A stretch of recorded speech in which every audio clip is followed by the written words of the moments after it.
बच्चों से जुड़ा कोई भी मसला हो, कोई भी बीमारी, कोई भी समस्या हो, बहुत नाजुक होती है। बात अगर दिल की करें, बच्चों में दिल की जो बीमारी उनकी करें, तो ये जो खतरा कह सकते हैं, अलर्टनेस कह सकते हैं, ये और भी ज़्यादा बढ़ जाती है पेरेंट्स के लिए।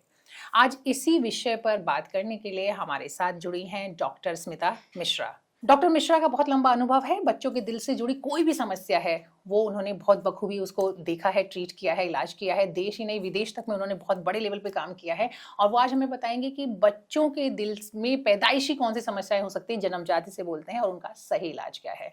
बहुत बहुत स्वागत है मैम आपका। नमस्कार जी मैम, सबसे पहले तो मैं ये जानना चाहती हूँ कि बच्चों के दिल की अगर हम बात करें तो जन्मजात जिसको कहते हैं पैदाइशी, वो कौन कौन सी समस्याएं हो सकती हैं। सो जब भी बच्चे गर्भ के अंदर होते हैं तो एक एक करके उनकी, जैसे जो हार्ट शुरू में होता है वो एक ट्यूब ही होता है।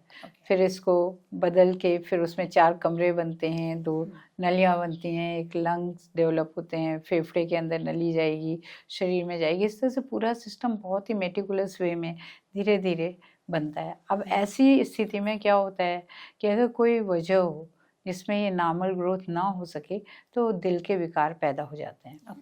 तो ये क्या चीज़ें हो सकती हैं जिसमें ऐसा हो सकता है? तो कई बार ऐसा है कि मदर को डायबिटीज़ है, अनकंट्रोल्ड है। कई बार आप कुछ ऐसी दवाइयाँ खा बैठते हैं। कई बार वायरल इन्फेक्शन जैसे रूबेला जैसी छोटी सी जो रैशेस की बीमारी, उसके कारण हार्ट का जो ग्रोथ होना वो वैसा नहीं होता। कई बार आप जेनेटिकली प्रीडिस्पोज होते हैं क्योंकि आपके अंदर कोई जीन छुपे होते हैं। और ख़ास तौर पे जब एक ही फैमिली में शादी हो जाए तो कई बार वो जीन जल्दी से मल्टीप्लाई कर जाते हैं और चीज़ें अच्छे से डेवलप नहीं होती। ये जो बीमारियां होती हैं उनको आप ऐसा कह सकते हैं कि कुछ सिंपल डिफेक्ट होते हैं और जिनमें केवल एक तरह का डिफेक्ट है, और वो डिफेक्ट यूजली जैसे होल में, हार्ट में होल है, या फिर जो वेल्व होते हैं वो उनमें रुकावट आ गई है, या जो मैंने बताया नलियाँ होती हैं, धमनियाँ होती हैं, उनमें कुछ रुकावट हो। तो ए ग्रुप तो ये, इनको अगर आपने टाइम से पहचान लिया पैदा होने के बाद तो फिर उनको ठीक भी किया जा सकता है। परेशान होने की जरूरत नहीं, सही समय पे डायग्नोसिस का ही महत्व होता है। मैम, हम लोग इस पर बात करेंगे और मैं जानना चाहूंगी इलाज वगैरह के बारे में भी, लेकिन इससे पहले मैं जानना चाहती हूँ कि आपने कुछ चीजें बताई थी कि इनमें पॉसिबिलिटी ज्यादा हैं, तो कुछ केसेस बताए। अब ये जो पॉसिबिलिटीज है हम लोग कैसे चेक कर सकते हैं कि ताकि बच्चे को जो आने वाले टाइम में ऐसा कोई डिफेक्ट हो ही ना, तो कुछ ऐसे टेस्ट वगैरह हो सकते हैं, या कौन लोग हैं जो उनको ये पॉसिबिलिटीज ज्यादा होंगी, तो कैसे हम थोड़ा पहले अलर्ट हो सकते हैं। तो प्रियंका जी, जिस बारे में आप बात कर रहे हैं, आप प्राइमरी प्रिवेंशन कहते हैं हम कि वो बीमारी हो ही ना। तो उसका एक तरीका होता है, आपने देखा होगा कि गायनेकोलॉजिस्ट आपको एडवाइस करती हैं, टॉर्च टेस्ट करते हैं, ब्लड शुगर करते हैं। तो ये सब चीज़ें अगर आपकी न्यूट्रिशन पे ध्यान दिया जाता है, फॉलिक एसिड खाना है, B12 खाना है, और तो ये सब चीज़ें जो होती हैं, आपकी न्यूट्रिशन बहुत बहुत इम्पॉर्टेंट होता है। इवन डेंटल हाइजीन अच्छा रखना है, तो और ब्लड शुगर तो एक बहुत बहुत बड़ा कल्प्रिट होता है। तो आपको बहुत सारी चीज़ों का ध्यान रखना होता है जो एक नॉर्मल इंसान को भी रखना चाहिए, पर प्रेगनेंसी से पहले इन सब पे ध्यान रख लेना चाहिए। कुछ बीमारियां होती हैं जैसे SLE होता है, तो अगर वो है तो उससे पहले कुछ दवाइयां देनी चाहिए जिससे कि बाद में बच्चे की हार्ट की रफ्तार कम ना हो जाए। तो एक तो ये वाली बात है। और अगर मान लीजिए सेम फैमिली में शादी की बात आप कर रहे थे, ऐसा हाँ, कुछ इसको है तो कंसंग्यूनिटी कहते हैं जी।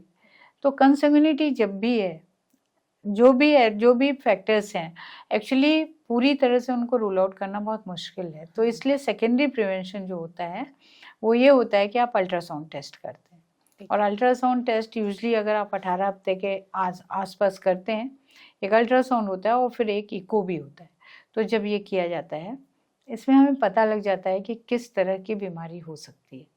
तो जब हम फीटल इको मैं रेगुलरली करती हूँ, तो जब भी हम इसमें पहचान लेते हैं कि ये डिफेक्ट है, तो उसमें हम क्या करते हैं कि या तो हम एक अच्छी तैयारी कर लेते हैं कि जब बच्चा पैदा होगा, जैसे कि बच्चे को एक ऐसे जगह में पैदा कराना जहाँ पे वो ऑपरेशन हो सके।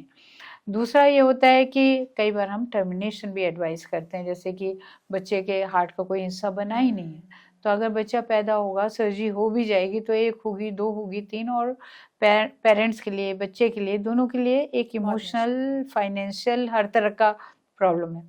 ऐसे केसेस में हम एक्चुअली टर्मिनेशन की भी एडवाइस कर सकते हैं, और ये एक तरह से सेकेंडरी प्रोफाइलेक्सिस ही है, सेकेंडरी प्रिवेंशन। जी।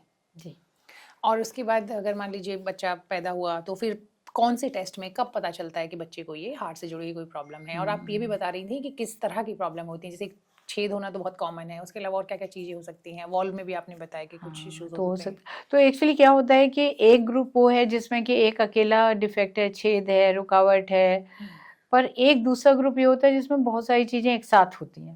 ओके। एक ग्रुप वो है जिसमें कि आपका सारा सिस्टम तो ठीक बना हुआ है पर एक छेद रह गया।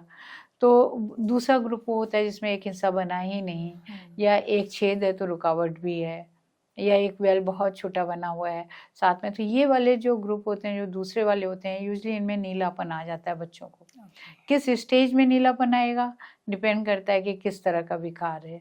तो कई बार क्या होता है कि जैसे नलियाँ ही उल्टी जुड़ गई, जिनको टीजीए कहते हैं, तो अगर वैसा है तो बच्चा एकदम ही नीला नीला लगेगा, 7-8 घंटे के अंदर ही आपको पता लग जाएगा।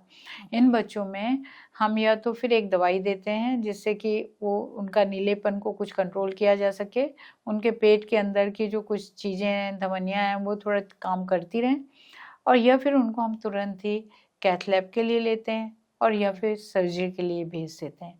तो आप ये समझिए कि लोग हमेशा बात करेंगे कि ये बच्चा तो बहुत छोटा है, इसका क्या होगा? तो मैं आपको एक मिथ तोड़ना चाहूँगी कि जो बच्चा जितना छोटा है और जितना कॉम्प्लेक्स डिसऑर्डर है, उतना ही जल्दी सर्जरी होगी। तो इनमें रिस्क 8-10% का होता ज़रूर है, पर मोस्टली आज के दिन में सर्जरी के मेथड पहचानने के, डायग्नोसिस करने के, ड्रग्स को मॉनिटर करने के इतने अच्छे हैं कि न्यूबॉर्न न्यूनेटल सर्जरी भी बहुत अच्छे से हो जाती है। अच्छा, ये केवल ये भी बोलते हैं ना कि कुछ पेरेंट्स को लगता है कि बच्चा जब बड़ा होगा, थोड़ा बड़ा हो जाएगा, थोड़ा समझदार हो जाएगा, कुछ समझने और बोलने लगेगा तब कराएंगे। तो इस तरह के तो केसेस को ये चीज़ें आप समझिए कि ये सबसे ज़्यादा क्रिमिनल नेग्लिजेंस है ये, जब आप डॉक्टर की बात नहीं मानते हैं। तो जैसा मैंने आपको एक स्टोरी बताई थी कि एक बच्चा 8 साल में मुझे मिला, उसको 8 महीने में पता था छेद है दिल में, उसको मना करते गए कि नहीं अभी इसको छेद को बंद नहीं करना चाहिए। 8 साल में जब वो बच्चा मिला, वो सिंपल वेंट्रिकुलर सेप्टल डिफेक्ट, जिसको कि आप ऑपरेशन करेंगे, एक पैच लगाएंगे, बच्चा एथलीट भी बन सकता है, अब इससे ज़्यादा क्या बोलूँ। तो इतना अच्छा लाइफ हो सकती है। तो उस बच्चे को वो ऑपरेशन से डरने की वजह से उसके फेफड़े खराब हो गए, क्योंकि जब भी छेद होता है, देखिए जो हार्ट होता है, आपने कभी अपना ब्लड प्रेशर लिया होगा, आपको पता है 100-80 का कुछ प्रेशर होता है जो आप नापते हैं। ये प्रेशर सिर्फ बाईं ओर होता है हार्ट में, दाईं ओर नहीं होता। अगर दाईं ओर का कोई प्रेशर नाप ले फेफड़े का तो हार्डली 20-25 होता है, पर अगर आपका कोई छेद वेद रह जाए ना, तो फिर ये सारा का सारा प्रेशर जो आपने 100 नापा है ना, वो फेफड़े में भी दिखाई देता है। और ये वजह होती है जो फेफड़े की झिल्लियाँ मोटी पड़ जाती हैं, ख़राब हो जाती हैं, और थोड़े दिनों में मना करती हैं कि अब ब्लड को तो मैं नहीं आने देंगे। ऐसी हालत में जो ब्लड जिसमें ऑक्सीजन है ही नहीं, वो जाके दिमाग में, शरीर में जाने लगता है। इस कंडीशन को आइसेनमेंगर सिंड्रोम कहते हैं। ये मेरी बहुत ज़्यादा प्रार्थना है पेरेंट्स से, डॉक्टर्स से, पड़ोसियों से, रिश्तेदारों से कि कृपया जब भी बच्चे के दिल में कोई चीज़ पता लगे तो आप डॉक्टर से पूछें, और उन्हीं से, वो कहते हैं कि नहीं वेट, जैसे कि एट्रियल सेप्टल डिफेक्ट होता है, उसकी सर्जरी 2 साल के बाद ही होती है। डॉक्टर खुद ही कहेगा कि यार इसको कुछ नहीं करना, आप सिर्फ इसको अच्छी खुराक देते रहें, सारे वैक्सीन लगाते रहें, इसको कुछ करने से रोके ना, क्योंकि इसको ज़्यादा प्रॉब्लम नहीं होगी, 2-3-4 साल में कभी हम इसको डिवाइस से बंद कर देंगे या फिर सर्जरी से बंद कर देंगे। आजकल तो हम लोग डिवाइस से भी होल बंद कर देते हैं, बैलून से वेल्व खोल देते हैं, ये मैं करती हूँ, तो इसके रिजल्ट इतने अच्छे आते हैं। डरने का कोई मतलब नहीं, क्योंकि आपको एक चीज़ पता होना चाहिए कि जब एक डॉक्टर आपसे कुछ करने के लिए कहता है, तो हम ये कहते हैं रिस्क बेनिफिट रेशियो। जैसे एक बच्चे को बड़ा VST है, तो उसको रिस्क कितना है, 90% उसके लंग खराब हो जाएंगे अगर आपने टाइम से नहीं किया। और उसका बेनिफिट कितना है, अगर आपने उसको बंद कर दिया तो मोर देन 90% उसको बेनिफिट है। अब रिस्क कितना है उसमें, अगर आपने मान लीजिए बंद कराया तो उसके बाद कितना रिस्क होगा प्रोसीजर का, 2%। तब आप सोचिए क्या लेना चाहेंगे, जो 90% का फ़ायदा आप उसी को उठाएंगे। तो ये एक बहुत आपने इम्पॉर्टेंट बात बोली भी है, क्योंकि देखिए दिल में छेद की बीमारी 60-70% लोगों को होती है, जो जिनको दिल की बीमारी, उनको सिंपली डिफेक्ट ज़्यादा होते हैं, जो बहुत कॉम्प्लेक्स होते हैं वो 1/3 को ही होता होगा। 100 में एक बच्चे को हार्ट के डिफेक्ट हो सकते हैं, उसमें करीब 60% को कुछ ऐसा हो सकता है जिसमें आपको कुछ करना है, 40% को शायद कुछ नहीं करना है। पर नहीं करना है ये डॉक्टर को ही कहने दीजिए, अपने आप मत वो करिए। तो अगर मान लीजिए प्रॉब्लम है तो उसका जो सॉल्यूशन है वो आपने कुछ कुछ बताया, लेकिन फिर भी हम चाहते हैं कि आप एक सिलसिलेवार ढंग से बताएं कि मान लीजिए ये वाली प्रॉब्लम है तो इसको आप ट्रीटमेंट इस तरीके से होना चाहिए, इसका जो सही ट्रीटमेंट है। क्योंकि कई बार क्या होता है कि कई छोटी जगह पे ऐसे भी देखा जाता है कि लोगों को मे बी कि वो सही डॉक्टर के पास नहीं गए या उनको सही गाइडेंस नहीं मिली। और तो मैं चाहती हूँ कि आप यहाँ हमें बताएं कि कौन सी बीमारी है तो उसमें कब तक वेट करना चाहिए, किस बीमारी का सही इलाज क्या है। तो जो छेद की बीमारियां होती हैं वो बहुत जल्दी नहीं उनमें ऑपरेट किया जाता है, उनका ऑपरेशन का टाइम होता है करीब 2 महीने के बाद और 7-8 महीने के भीतर। ओके। तो ये एक मोटा मोटा हिसाब है। पर अगर यही छेद ASD एट्रियल सेप्टल डिफेक्ट जैसा हो तो उसमें बच्चे सिम्टोमेटिक होते ही नहीं है पहले साल में, तो इनका ऑपरेशन यूजली हम वेट कर सकते हैं 2 साल 3 साल, ऐसे करके हम उनको टाइम भी दे सकते हैं कि अगर उसको अपने आप बंद होना, क्योंकि एक ये बड़ा फेमस चीज़ है कि नहीं नहीं हम ये आयुर्वेद की दवाई खिलाई, हमने ये होम्योपैथी की और होल बंद हो जाएगा। तो मैं आपको बताऊँ कि होल बंद हो सकता है, डिपेंड करता है कि वो किस जगह है, पर वो दवाई से नहीं बंद होता, उसका एक नेचुरल हिस्ट्री है।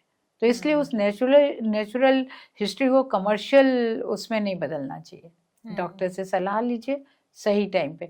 वेल्व का रुकावट, अगर हल्की सी रुकावट है कोई बात नहीं, पर अगर बहुत सीवियर है और हार्ट में लग रहा है कि बहुत दबाव बन रहा है, ऐसी हालत में उसको जब आपको पता लगा है तभी आप उसको हैंडल करना। वो 1 दिन का बच्चा है, 1 साल का बच्चा है और 10 साल का बच्चा हाँ, है। कुछ बच्चे मेरे 1-2 केस मेरे सामने ऐसे आए जिसमें कि बच्चा बड़ा था, 6-7 साल के बाद उनको रियलाइज हुआ कि कुछ गड़बड़ है बच्चे हाँ, के होता है, साथ। क्योंकि कुछ प्रोग्रेसिव, जैसे एक बाइकस्पिड एओर्टिक वाल्व हम कहते हैं होता है।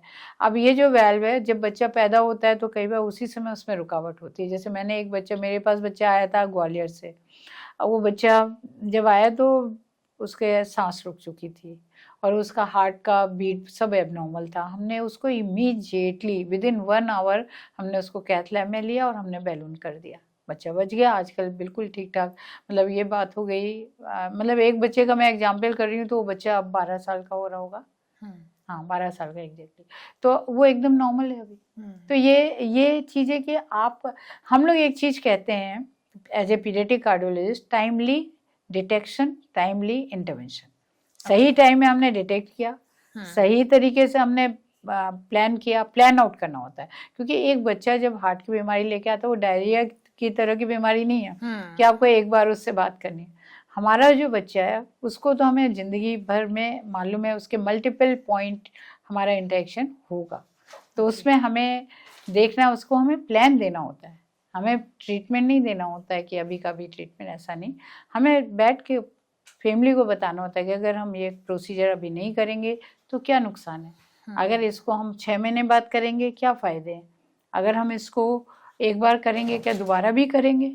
वो अगर ये सब है तो इसके अलावा और क्या प्रिकॉशन आपको रखने हैं, जैसे दांतों की सफाई, सुबह ब्रश करना है, रात में सोते वक्त ब्रश करना है, चॉकलेट खा के कुल्ला कुछ मतलब आपको माउथ वॉश करना है। तो ये सब क्योंकि जब आपका जो हार्ट है ना, आपने कभी देखा नहीं होगा कि हार्ट के अंदर क्या होता है।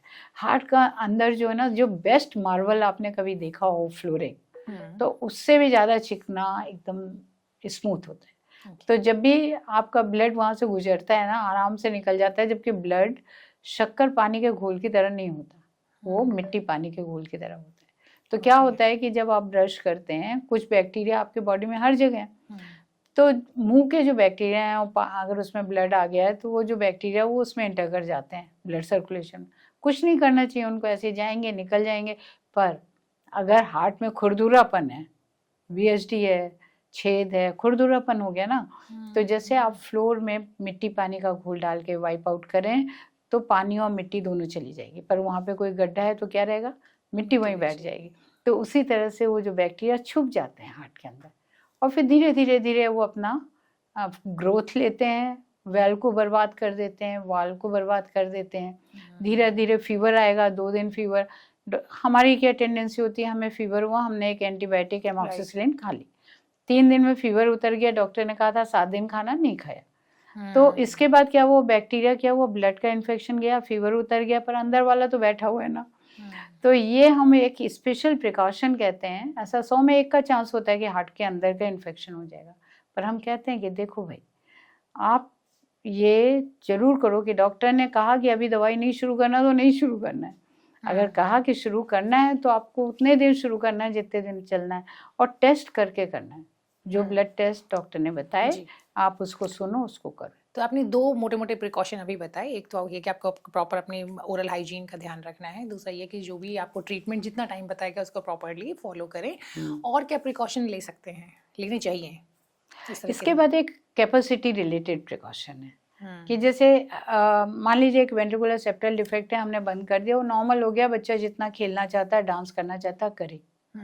ऐसे एक बच्चा है जिसको कि मुझे लगा कि भाई ये बाइकस्फीड एओर्टिक वाल्व है, अब उसको हम नहीं रोकने की जरूरत नहीं है, जब तक ना उसको रुकावट है, ना ज़्यादा लीक है, हार्ट ठीक है, अरे खेलने दो, कोई बात नहीं। पर यहीं अगर इस बच्चे का जो वेल्व है वो थोड़ा ज़्यादा मॉडरेट सा स्टेनोसिस है, उसका एओर्टा डायलेट कर रहा है, तो इन बच्चों को हम कहेंगे कि भाई कॉम्पिटिटिव स्पोर्ट्स में मत जाने दो। क्योंकि जहाँ पे आप एक डायनेमिक एक्सरसाइजेज होती हैं, स्टैटिक एक्सरसाइज, जहाँ आइसोमेट्रिक एक्सरसाइजेज बहुत आपने देखा होगा कि जिम कराते हैं, वेट लिफ्टिंग कराते हैं, वो वेट लिफ्टिंग इनके लिए बहुत नुकसानदायक हो सकती है ना। इसके अलावा इनका हार्ट रेट का ध्यान रखना बहुत ज़रूरी है, क्योंकि जब भी एक हार्ट डिफेक्ट होता है तो उनके साथ कई बार ऐसा हो सकता है कि हार्ट रेट बहुत कम हो या बहुत ज़्यादा हो जाए। कभी बच्चा चलते चलते अचानक से पसीने पसीने हो जाए, उसका कारण क्या हुआ, हार्ट रेट 200 पे पहुँच गई, या फिर हार्ट रेट 30 रह गई, 40 रह गई। तो कुछ बच्चों में पेसमेकर की ज़रूरत होती है जिससे उनकी हार्ट रेट एक लेवल तक बनी रहे। कुछ बच्चों में दवाइयों की ज़रूरत होती है और कुछ बच्चों में कुछ प्रोसीजर्स की ज़रूरत होती है। जी।